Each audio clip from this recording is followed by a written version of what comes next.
Yo, what's up, everybody? It's your boy ShowtimeDr. I'm back. So I'm here with the patch notes.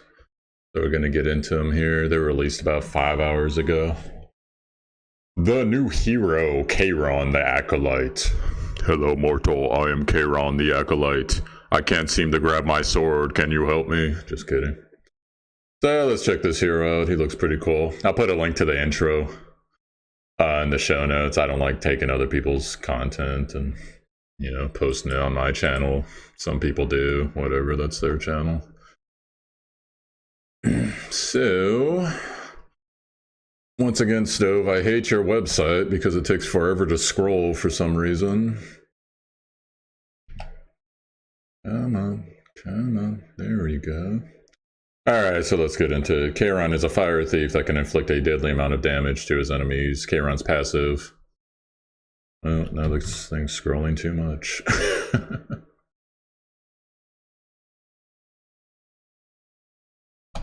Up we go. Come on, guys.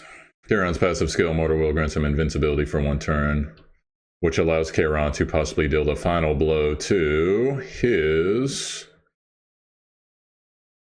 Oh god, dude, I hate this website. Enemies. Additionally, with his final skill, Apocalypse, Kayron becomes an unbeatable force and deals immense damage to his enemies. Kayron's power increases proportional to his max health. Combine this knowledge or equipment that enhances HP. I assume they mean with. To create a powerful new member. Sounds like a month for your team. Skill description. Attacks with a sword with a 35% chance to decrease hit chance for 1 turn. Dealing damage proportional to the caster's lost health. Interesting. So one thing I've always wondered about when it's the caster's lost health, I wonder if it's percentage based or if it's actual numeric based. Like, so for instance, what I'm saying is, say you have a character that has 20,000 health versus a character who has 10,000 health. These are all just numbers. If the character with 10,000 health is at, say, 1,000 health, and the character at that's 20,000 max health is at 1,000 health, technically, like, okay, you have 10% of your health if you're the guy with 10,000 health. You have 5% of your health if you're the guy with 20,000 health. So does it do the same damage because they're both at 1,000 health? Or will it do more damage for the guy who's at 5% of his health versus the person who's at 10% of their health? I don't know. That's one thing I'd like get some testing done on. But anyways, as far as the 1 goes, guys, decrease hit chance. That's essentially doesn't affect the actual physical hit. It affects the chance of the debuffs that the skill uses, if it has anything. And that also includes things like readiness, combat readiness, pushback, etc. Decreases your chance, or decreases the hit chance, so essentially makes it so that it's harder for you to do your debuffs. I don't know what the actual percentage is. I'm guessing it seems like it's around 50%, but whatever it is whatever it is. So 2. Passive grants immortality for 1 turn when the caster receives lethal damage and resets skill cooldowns of Apocalypse. Can only be activated once every 9 turns. On the caster's turn, when buffed and using Void Slash, the skill will become an AoE attack that does not trigger dual attack. So this is kind of a conditional active, but essentially you get immortality once every 9 turns upon lethal damage. So you're unkillable until his turn comes up again after that point. And then on the caster's turn, when buffed and using Void Slash, which is his 1, the skill will become an AoE attack that does not trigger dual attack. So I guess his 1 is actually going to become an AoE when he has buffs, which adds some crazy potential there. The only thing that kind of sucks is you don't get a dual attack off it. I've noticed that with most AoE skills in the game. And then on his 3, this is a cooldown of 6, Apocalypse, attacks, oh, this is Awakening, so you can awaken this character. Attacks the enemy by exploding the Archdemon's Might contained within their sword. If the enemy is defeated, extends any buffs granted to the caster by 1 turn. Deals damage proportional to the caster's lost health. That'll be really nice. This is the before Awakening. That'll be nice because that's, as it says in his 2, when he's buffed, he gets an AoE attack from Void Slash. So if you can extend your buff duration, that's pretty good. And then after Awakening, looks like it basically does the same thing, but it also increases the attack of the caster for 2 turns. So attack buff in this game, it seems like it's around... People are debating it. I've heard 35%. I think that's low. I think it's somewhere in the realm of north of 50, but not quite 60%. But I'm not sure if that's across the board with attack buffs in this game. Like everybody's attack buff is the same, so we'll see how it goes here. Let's see if I can just scroll with this. No, I can't even just scroll. God, I hate this website. All right, well, Assassin Sid and Maid Chloe have been added to the Moonlight summons. Here's Maid Chloe right here. These are new Moonlights. And for some reason, it scrolled me all the way down here. I'm gonna have to figure out a new way to scroll this website. This is ridiculous.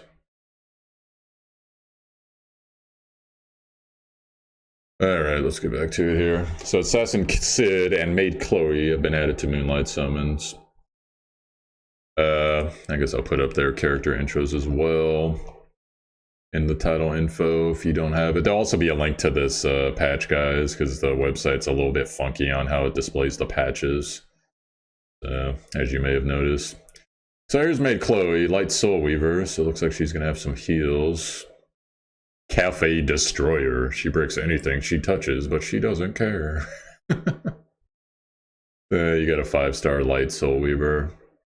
Wonder how she's going to turn out on the tier list, quote unquote. Maid Chloe is a light type hero who assists her allies in various healing and buffs that increase attack. Maid Chloe's 3rd skill, VIP Treatment, provides all the allies with buff revive as well as increased attack. Even the most aggressive of teams will be able to continue and fight thanks to Maid Chloe! Exclamation mark. I wonder if they're ripping off Rue from Knight's Chronicle. Maid Chloe's passive skill, Maid's Cheer, recovers HP proportional to the caster's max health. Increase Chloe's effectiveness by equipping her with HP increasing equipment. So her 1 attacks with a hammer with a 20% chance to stun for a turn. That's cool. A healer type with a stun, I like that. On her 2, Maid's Cheer, recover the lost health of the caster and an ally with the lowest health. Except the caster, wait, what? Except the caster at the beginning of the turn. What?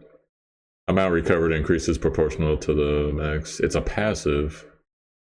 That makes no sense. What?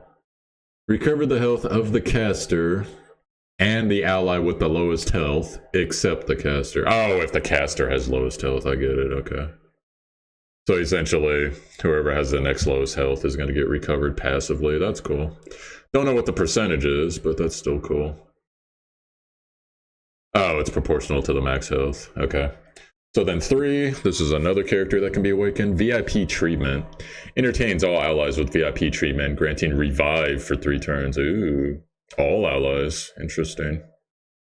After awakening, entertains all allies with VIP Treatment, granting revive and increased attack for 3 turns. It seems like they like to give increased attack on a bunch of awakening stuff. I mean, not bad. That's not a bad thing, but I don't know. Maybe they should mix it up a bit. Alright, and then we got Assassin Sid here. Regular Sid, by the way, is actually one of the more effective characters in this game, so I'm curious to see how Assassin Sid goes. Looks like we got a Dark Thief here. Let's get into it. As soon as it scrolls down. Assassin Sid is a Dark Thief that constrains faster enemies through the execution skill. He can constrain the enemy's speed and strong disruptive opposing team. After defeating an enemy, he can quickly join the next attack using the passive skill Swift Action. Oh, that should be interesting. Let's see. Attacks with an axe with a 40% chance to poison for 2 turns. Okay. Damage dealt increases proportional to caster's speed. That's just like how regular Sid works, it's speed based. When an enemy is defeated, targets the enemy with the least health for 2 turns and increases speed of the caster by 30% for 1 turn. Okay, that could be two things. Target is a debuff in this game that usually it amps the damage on them. I think it starts at 15%. There's a artifact that does it. I think it's 15 to 30%. I believe it's for mages. Might be for, I think there's a rogue card that does a similar thing, or a thief card. Anyways, basically it amps damage on that target for 2 turns, so that's cool. And increases the speed of the caster, which is good because his damage is based on his speed. Now then, we have an ultimate that is in Korean apparently. But let's see here. Before Awakening on a 6-turn cooldown. It's funny that they gave all the new characters passives for there too. I wonder what the reasoning is. Attacks the enemy with a powerful grounded pound, silencing them for 1 turn and decreasing their combat readiness by 30%. Damage dealt increases proportional to the caster's speed. And then after Awakening, let me guess, attack. Let's see. Attacks the enemy with a powerful ground pound, silencing. It says the exact same thing. Am I missing something? I guess they just didn't update it. Well, I'm guessing that they just add attack buff or something. Maybe a speed buff, who knows. New artifact, Ambrote and Celestine have arrived. Oh, that's cute. Celestine's actually the name of the protagonist's home planet in a book I write. Alright, Celestine, let's go. A rare ore extracted from near the sanctuary known as the Blessing of Diche. What? Whatever. Like that was the queen, why would you?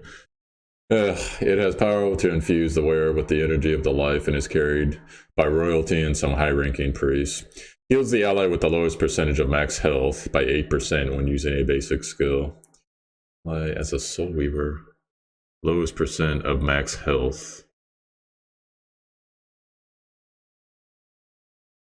I'm assuming they mean whoever has the lowest health, but it could be... Well, anyways, it's healing someone with a low percentage of health. However, it's going to calculate that. You never know how the game's going to calculate things. And then we have Ambrote, a 4-star relic. Looks like this is going on Rangers. After a final prayer, she took her bow made from branches from the world tree and looked onto the battlefield full of death, wishing to restore the world in the belief that all things would be born anew. Damn, look at that attack.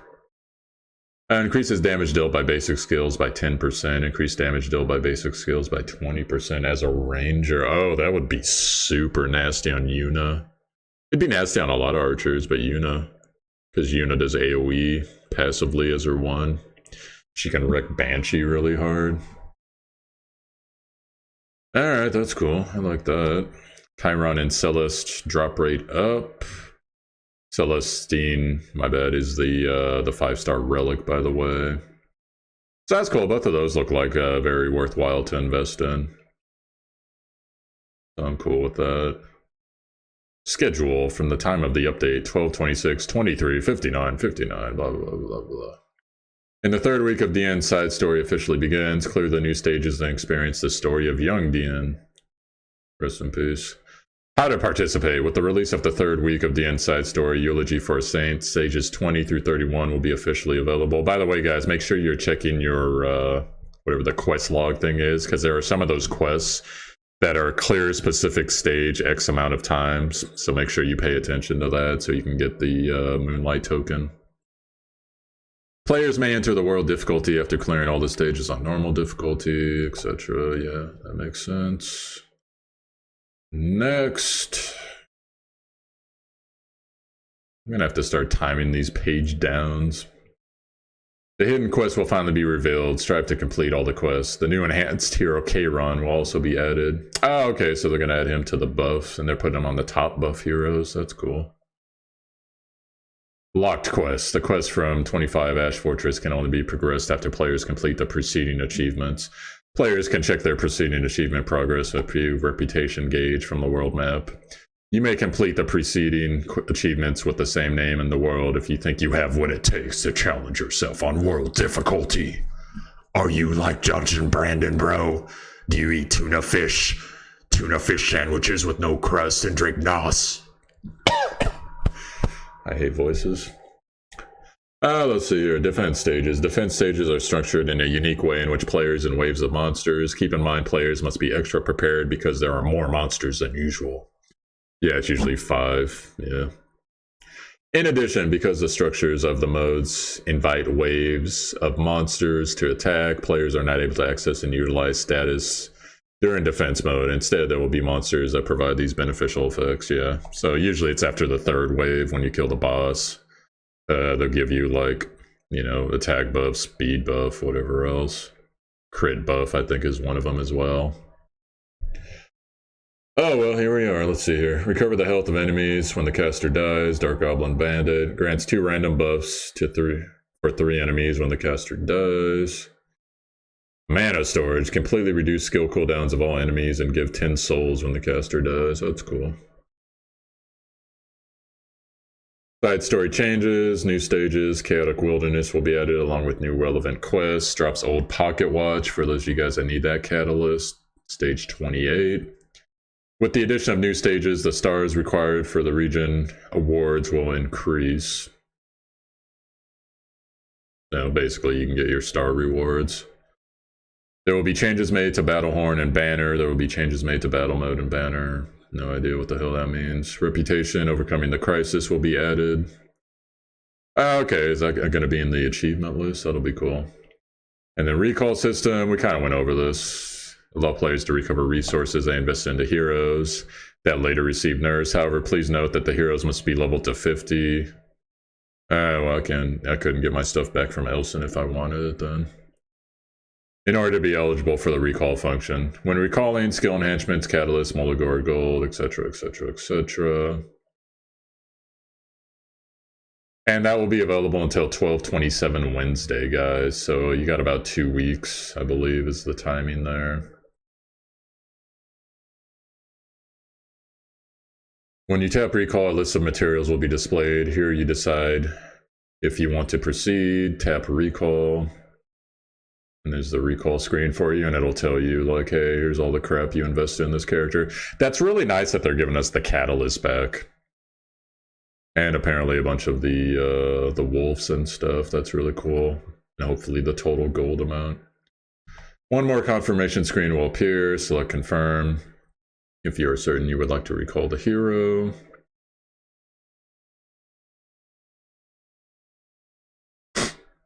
It's kind of sad to look at with Elson. It's like, hey Elson, you're going back to scrub status because Stove hates you, bro.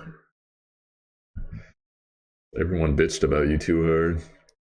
Level and grade. The current level of XP will be returned to the player via 3- and 5-star penguins. So basically, if you're interested in the table graph, it'll tell you exactly what you'll get back if you have certain star heroes, etc. Duplicate heroes will be reissued. Oh boy. Enjoy your inventory, guys. A recall system is being introduced which allows players to recover the resources that they've invested into artifacts. That's cool. Which later received nerfs. Rest in peace, Sasha Athenis. XP charms, limit breaking, duplicate artifacts, etc. when recalling. Likewise, the hero, you will... Oh, basically it returns to level 1. So there's another recall system I wasn't aware of. That's cool. I don't have anything I regret investing in. Even the Sasha's thing. I don't know exactly how they're going to nerf it. But whatever they do. Combat readiness is easily one of the... you know, the top stats to mess with in this game, whether it's buffing your own or delaying the combat readiness of whatever you're fighting. And it seems like they've had a change of heart on how much of it they're willing to give us, so that's too bad.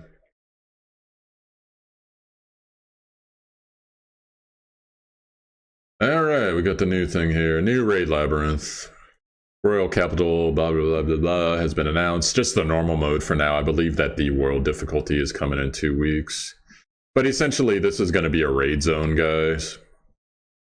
Oh, actually, it looks like maybe the world difficulty will be there.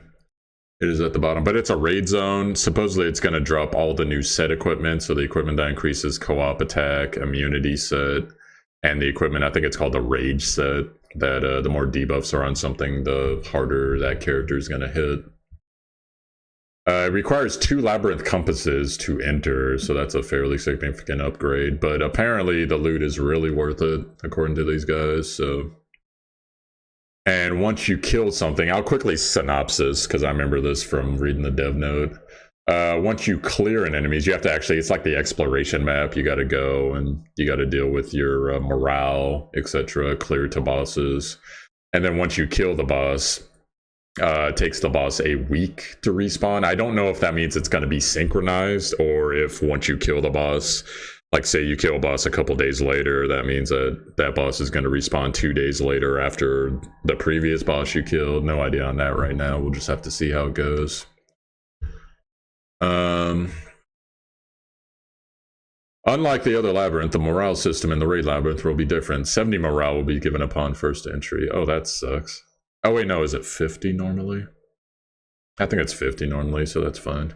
However, the amount of morale consumed will be the same as standard labyrinth maps. Okay, so it looks like they're giving us a little bonus there. That's good.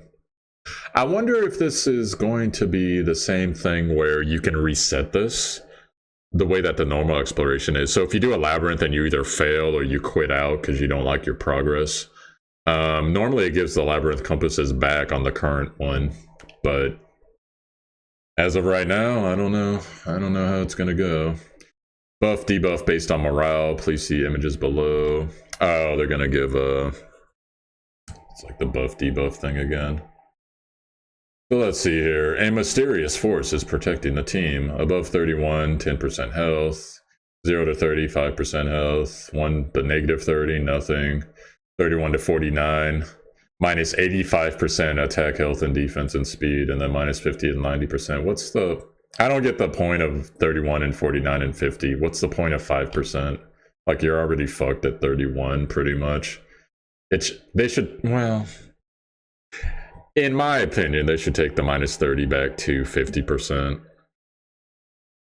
That's the way it is normally, but, I mean, you do get 70 morale, so it's not a complete cluster.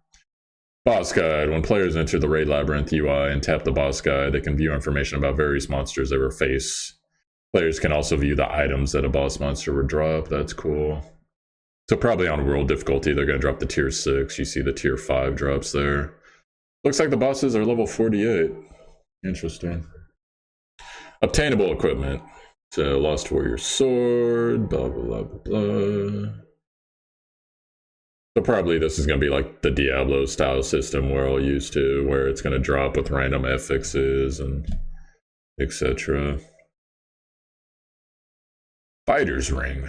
Regular and elite monsters have the probability to drop this item. A ring with a beetle-shaped jewel crafted for the Asmani fighters who participated in the war. Set information, tier 5, legendary crit hit chance set. Oh, that'll be nice, actually. It's kind of hard to get crit hit chance on the like the ring and the necklace options. Main option, second option are random. That's interesting. Exchange. Boss monsters have a certain probability to drop within the labyrinth. This currency that can be exchanged for other items. An NPC will be within the labyrinth at a specific point, and players will be able to exchange currency they receive here for items. That's cool. And that's what the badge looks like. So let's see what you can get here. Erican Carapace. I assume that's like a catalyst. Sun Badge, that's a catalyst. Mysterious Flash, no idea. Cold Look, no idea. Fighting Dagger, Fighting Armor. Okay. So it looks like there'll be some gear drops there too. Excuse me. Queen Ashmaku's Gift. I'm guessing that's probably the random loot box. Oh yeah, here it is. The Queen's Gift is a random box with only one of the following will be received. A Molagara Seed, that's good. Gold Transmute Stone, really good. Galaxy Bookmark, really, really good. Covenant Bookmark, good. Skystone, good. Gold times 200,000. That's actually not bad. That's actually not bad. I might actually have to do that. I mean, I'll get all the epic stuff first, but we'll see. The base stats for equipment are set. However, players are enhancing the items. The stats will be enhanced at random. Oh, isn't that the same as normal equipment? Beetle-shaped armor created for human slave gladiators and mercenaries of the ancient Azure Kingdom. I don't know what they're going over here, but there's a speed set. That looks like it's the immunity set. By the way, guys, I forgot to mention in my last video, we need to talk about immunity. I'll get to it here at the end of this one, hopefully. If not, I'll make a separate video about it. You can obtain these items from normal and hell difficulties in the Asmakarian Labyrinth. Collect these sets to see how far they can enhance your team. And I totally went too far. Let me go back. Come on, page. For some reason, when I hit page up, normally it would just page up, but this thing, it scrolls slowly twice and then it pages up. Dumb. Unity said, increase dual attack chance by 4%. Immunity said, grant immunity to self for 1 turn at the start of the battle. That set's going to drive people in PvP insane. This effect will not stack. Rage said, increases the damage dealt to target by 30%. Wow. Okay. If the attacker has a debuff, that'll go really good on like Sigrid and characters that work like that. Additional features. A tutorial has been added for the Labyrinth. Follow the tutorial to increase your chances at success. That's cool. I like that Unity set. I might actually put that on Yuna once I get her. Challenge standoff with Kyrene. So, entry conditions, clear the stage 6-1. That's pretty simple.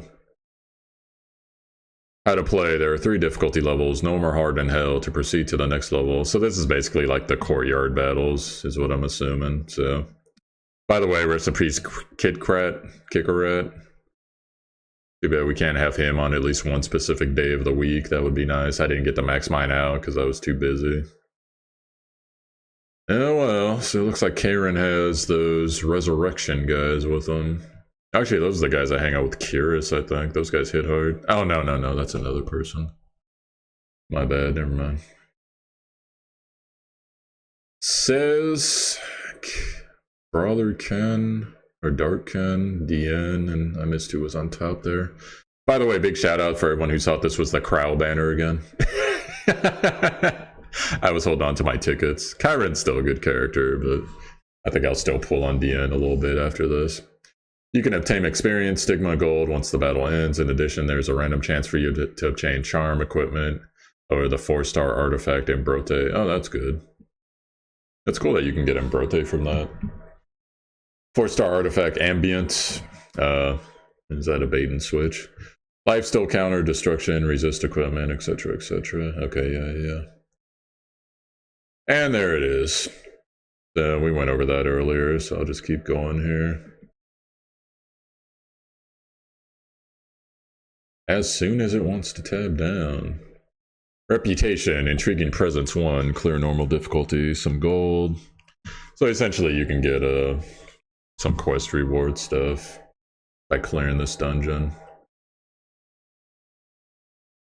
And alright, so let's go to page 2 here. There is a second note to this.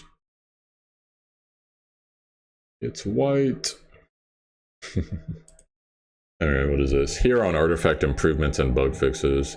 The stats for heroes of certain levels have been made to certain hero artifacts. What? Bugs that certain artifacts have also been fixed, whatever. Alright, so let's see. I guess this is probably the 6% buff, so I'm not going to go over like particular things here, but if you want to see it, here's a link to all the, or I'll put a link rather to all the patch notes and the videos, etc. So we'll get to that, but essentially the short of it is your 5-star heroes are getting a 6% stat buff to their attack speed, defense, and health. Your 5-star characters, base, by the way, base, not like after you level them, are getting a 3% buff rather. And it looks like they got some more updates. Dingo, little fire chef guy. 30% chance to activate Quick Grill. I guess that must be one of his passives. So essentially they've buffed certain heroes and they've updated some text for certain heroes. Cooldown for the Still Dark Cloud has been reduced 1 turn for Violent Season. That's actually pretty strong for him. Good AoE damage there. Fiend, this is the one everyone's been looking at. Adjustments have been made so that the caster is increased to attack and speed for 2 turns when the skill Dragon's War is used. That's pretty nasty. And they increased her silent chance. Wow. Okay, that'll be good. Alright, I'm curious about Kali. Let's see. Dealing damage if stealth. To activating ambush again if stealth when the skill ambush is used. What? Ambushes the enemy. Activating ambush again if stealth. Damage dealt increases cast by caster speed.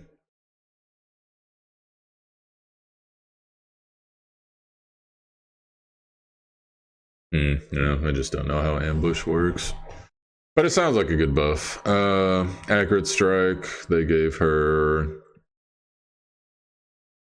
a barrier with it apparently. That's cool. I have her, Assassin Kali's actually one of the strongest characters in the game. Regular Kali I don't see get used that much. Adjustments have been made so that combat readiness is decreased by 25% 3 times and not 50%. Also, the stun conditions have been removed. Stun conditions, let's see. Baptism of Fire, blah, blah, blah, blah, blah. Wait, what? Which character is that? Because it says it can get awakened. Attacks with the dagger and bomb, decreasing combat readiness by 25% 3 times and granting the caster stealth for a turn. That's Kali. What are they talking about awaken? Oh, awaken. I'm thinking specialty. I'm dumb. Okay. Awaken is just the 3rd purple star. Alright, Tierra, LOL, nerfed. Increases the combat readiness of allies by 10% when an attack hits.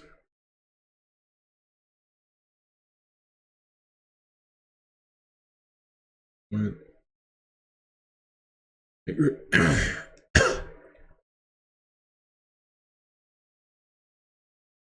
Oh, when an attack hits, so she has to get a, I wonder if that means she has to get Lantern debuff. That sucks. When Soulbreak is used, it decreases the amount of damage that has been dealt to the target. The caster's critical hit damage and target's defense are also affected. Awakening will cause the damage to increase. Interesting. Poor Tiara. She got screwed.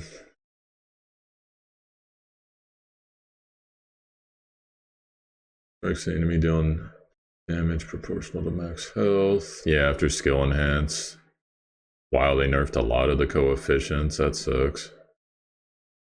I've never seen them give on a level 5 upgrade 5% still. That sucks. Come on, guys. You could just adjust the base stat. You don't have to fuck with the upgrades. Oh well. Elson, this will be sad to read. Cooldown for skill light's protection has been increased. Wow. 2 turns. What the fuck? That's an over nerf. I'm sorry, that's an over nerf. You don't need that shit to be 6 turns. That's an over nerf. That didn't even need to be nerfed, honestly. I don't know why they did that. You can talent it down to 5 turns, but still, or talent skill upgrade, I mean. That's dumb. I'm sorry, that's dumb. Anyways, Recorus, Warrior of Light. I never used Recorus. Cooldown for the skill chill has been increased 1 turn, and continuous healing has been removed. Well, that sucks. Church of Eros Axe. I got a lot of people in chat yesterday talking about, I want a 6-star Axe God, but I don't know. I'm waiting to see what the nerf is. Well, here we go. Changes made to the skill. Disconnects so that a critical hit inflicts bleeding for 1 turn and does not increase attack. Well, that blows. The cooldown of the skill Plague Strike has been increased by 1 turn, and the effect that caused damage to increase proportional to the amount of enemies. Oh no! That's the first time I've ever seen them remove something like that. Increase to proportional to the enemy's lost health has been removed. Why? You're taking away his attack buff and his damage scaling? That's fucked up. I'm sorry, that's fucked up. I don't like that one. Anyway. It's like it's not even an ulti anymore. It does decrease defense, but it's on a freaking return cooldown.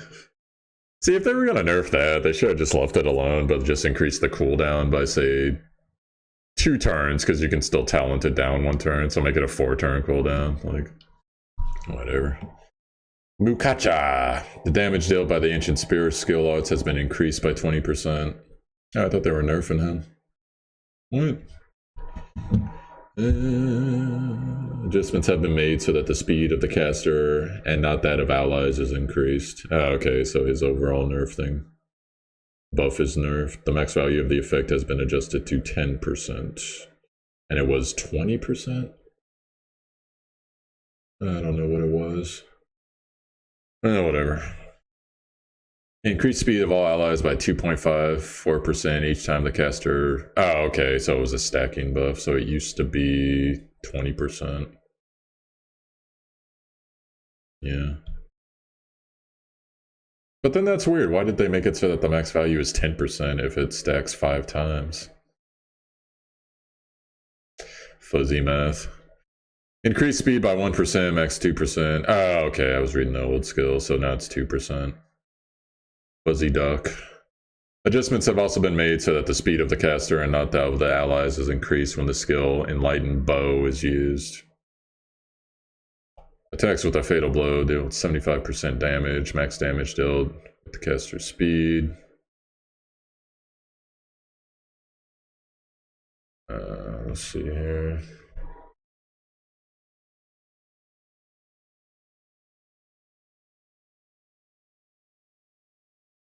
Attacks with a fatal blow with a 75% max 100% chance to decrease the defense of the target for 2 turns and increase the speed of the caster for 2 turns. So essentially they just nerfed it. But the damage has been increased, that's weird. But the speed effect only goes on him now, not his allies. That sucks.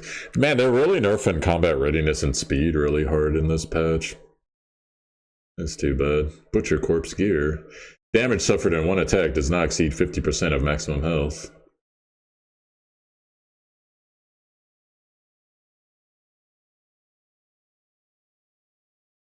Oh, it already overlaps with damage reduction effects? Huh. Okay, weird. Maybe they didn't stack before.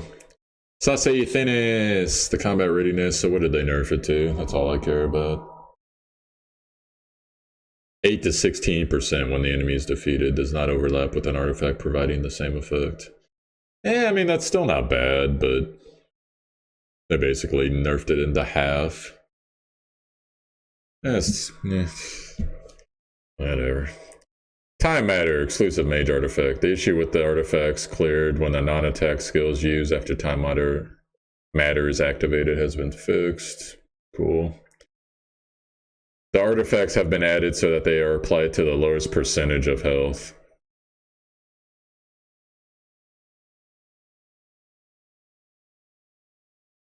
I thought that's what it did already. That's weird. Well, whatever.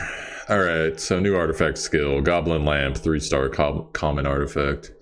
The artifacts have been added so that they apply to the lowest percentage of health. I wonder why they're so hard on percentage health now.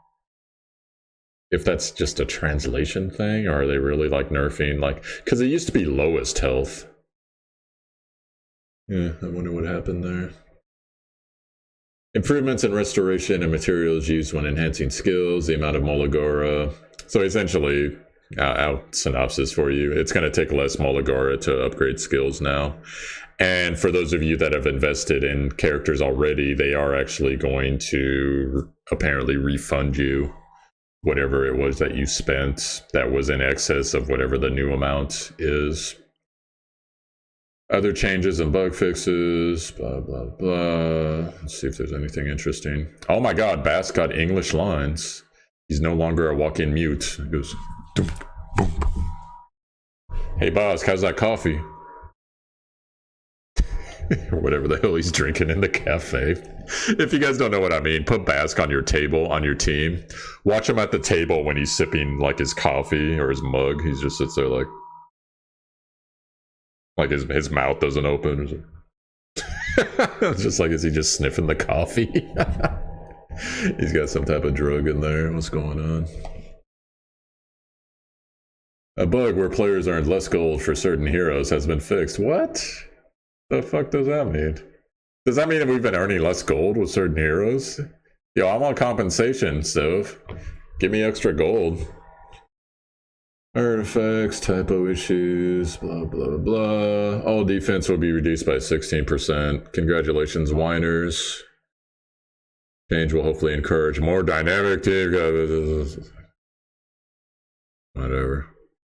Equipment. The cost for unequipping equipment will go down to 0.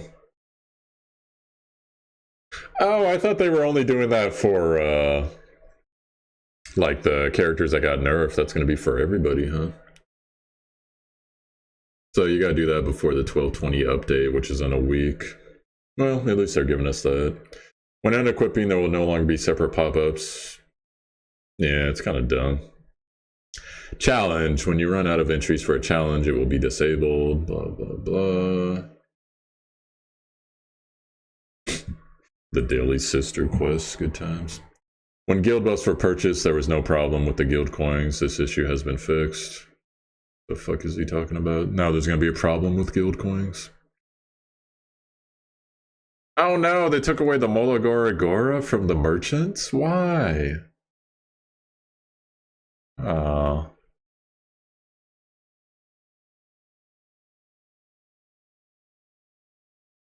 Nerf. In the normal section of the in-game shop, a feature will be added that allows players to trade 1 Molagora for 25 Molagoras.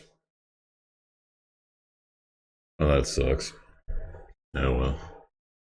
What else here?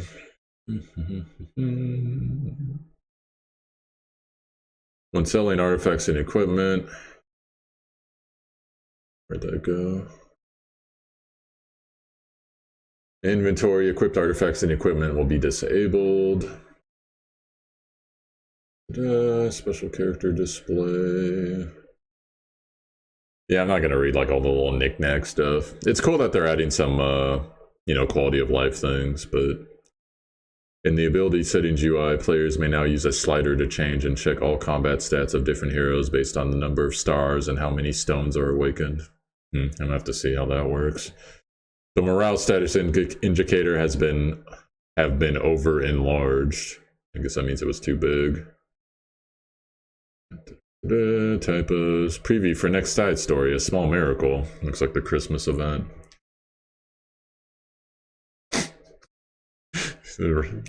Like Raz's face. Because for those of you guys that were paying attention to the story, the greater majority of the story, Raz is all like depressed and upset. And it's just funny to see him smile. It'd be like seeing like Darth Vader smile to me. That's how funny that is. Okay, so I promise this. We got to go over this real quick. Immunity, guys. Immunity is going to be the next big thing that Stove is going to regret because they put way too fucking much of it in the game now. So before DNA came out and then subsequently Basque, and now we are going to have a set that grants immunity at the first turn. And I forget, we had like another hero that grants immunity. Angelica does it. She's been around for a while. And then some of us were turning to Moncrusy. She had a single target heal that could do it, I believe. And I'm just going to say it now. Stove is going to regret putting so much immunity into the game. Because, number one, they've added a lot of AoE immunity. DNA, Basque.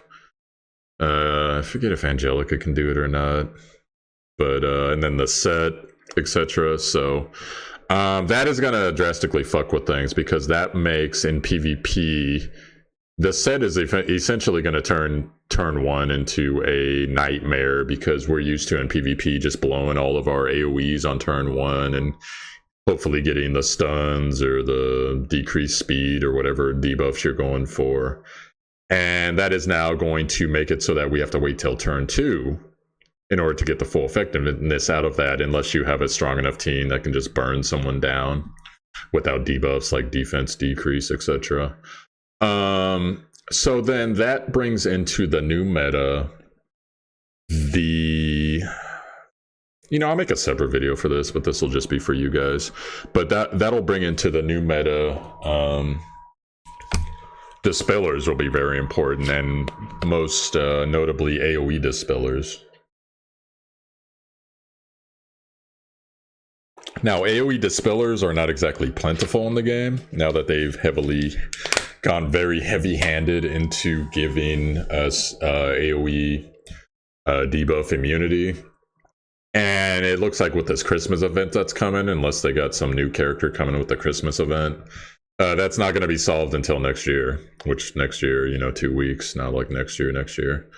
And possibly even more, depending on when Stove wakes up to this.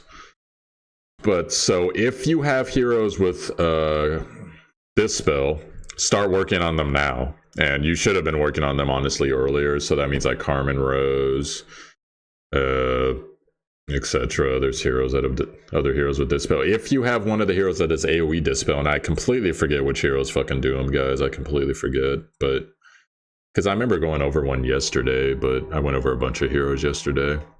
But those guys are going to start to be at a premium right now, so you're going to want to start dealing with that. Now, granted, those guys are not going to be able to do anything about the new set that's coming, and it'll take a while for people to build the setup and for it to really permeate PvP. So you got probably a couple weeks at least before that starts to happen. At least everyone that PvPs in whatever's below Challenger and below.